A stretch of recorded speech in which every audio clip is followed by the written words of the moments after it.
Hi అండి. ఈరోజు మనం ఎంతో రుచికరమైన పోషక విలువలు ఎక్కువగా ఉండే చికెన్ హలీం ఎలా తయారు చేసుకోవాలో చూద్దాం.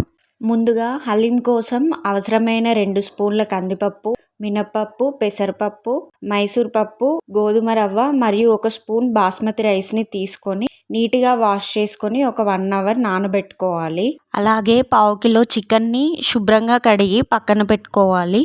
ఇప్పుడు కుక్కర్లో 2 స్పూన్స్ ఆయిల్ వేసుకొని వేడయ్యాక మసాలా దినుసులు వేసుకొని 1 నిమిషం పాటు ఫ్రై చేయాలి. నెక్స్ట్ పచ్చిమిర్చి, ఆనియన్ కూడా వేసుకొని కలుపుకోవాలి. ఆనియన్స్ ఫ్రై అయిన తర్వాత అల్లం వెల్లుల్లి పేస్ట్ వేసుకొని ఒక 2 నిమిషాలు కలుపుతూ ఉండాలి. ఆ తర్వాత ముందుగా వాష్ చేసి పెట్టిన పావు కిలో చికెన్ని వేసుకొని ఒక 5 మినిట్స్ ఫ్రై చేసుకోవాలి. ఆ తర్వాత 1 స్పూన్ పసుపు, జీలకర్ర పొడి, ధనియాల పొడి, గరం మసాలా, కారం, ఉప్పు వేసుకొని మంచిగా కలుపుకొని ఒక 5 మినిట్స్ ఫ్రై చేయాలి.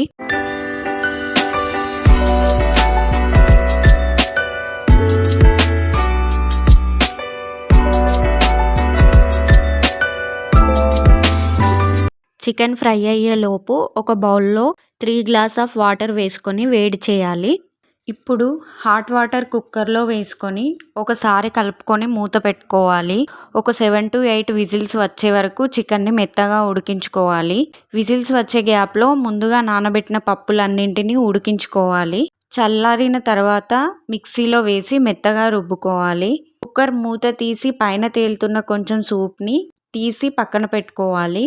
నెక్స్ట్ పప్పు దువ్వతో పప్పును ఎలా రుబ్బుతామో సేమ్ చికెన్ని కూడా మొత్తం స్మాష్ చేయాలి. ఇప్పుడు పప్పుల మిశ్రమాన్ని కుక్కర్లో వేసుకొని అంతా మంచిగా కలిసేలా కలుపుకోవాలి.